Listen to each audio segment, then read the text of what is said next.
अस्सलामुअलैकुम dear viewers, आपके favourite matter life के मसाइल पर गुफ्तगू करने वाले चैनल अस्सलामुअलैकुम डियर व्यूवर्स, आपके फेवरेट इज़्दवाजी ज़िंदगी के मसाइल पर मबनी चैनल मैटर लाइफ प्रॉब्लम पर आपकी खिदमत से हाजिर हैं। हमारा आज का टॉपिक है शोहर की बेतुक की बातें और समझदार बीवी का किरदार।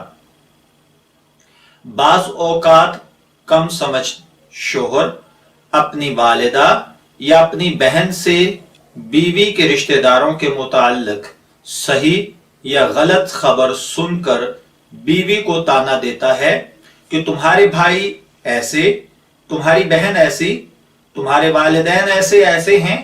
क्योंकि हर बीवी को अपने वालिदैन से फितरी मोहब्बत होती है और होनी भी चाहिए। इसी मोहब्बत के जज्बे के तहत बीवी इन बातों के जवाबात देते हुए शोहर की जात पर और कभी शोहर के वालिदैन पर बातों से हमला कर देती है और इस तरह शैतान को इस घर में दाखिल होने का मौका मिल जाता है। अच्छे भले मियां बीवी मोहब्बत से जिंदगी बसर कर रहे थे, लेकिन एक दूसरे पर सुनी सुनाई बातों की बुनियाद पर हमला करके दोनों ने अपनी जिंदगी बर्बाद कर ली।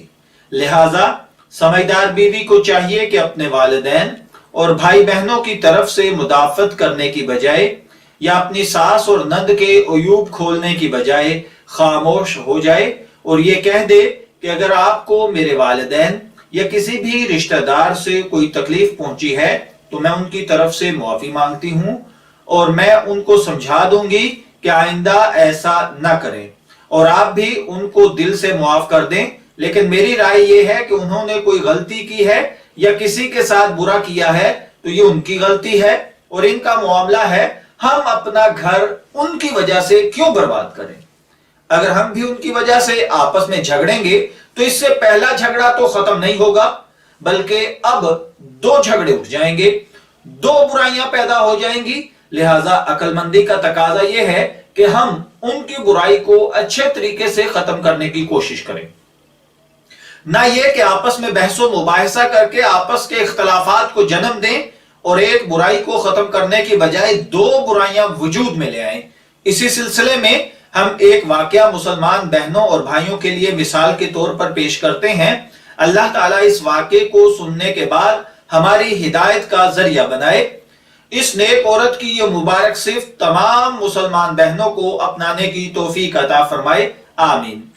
एक दिन का वाकया है कि खालिद बिन यजीद ने किसी रिश्तेदार के सामने अपने बरादर निस्बती यानी बीवी के भाई यानी उनके साले, जिसे ब्रदर इन लॉ कहा जाता है, के मुताल्लिक कुछ सख्त अल्फाज कहे।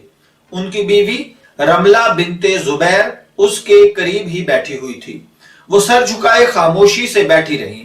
खालिद ने जब सब कुछ कह डाला फिर भी उसके गुस्से की आग न बुझी तो उसने अपनी अहलिया रमला से खिताब करते हुए कहा, क्यों तुमने कुछ नहीं कहा? क्या मेरी बात का तुम्हें भी एतराफ है कि तुम्हारा भाई वाकईतन ऐसा ही है इसलिए चुप बैठी हो, या मेरी बात तुम्हें नागवार गुजरी और जवाब न देना पड़े इसलिए खामोश हो? तो रमला ने कहा, मेरे पेश नजर न ये रुख है न वो।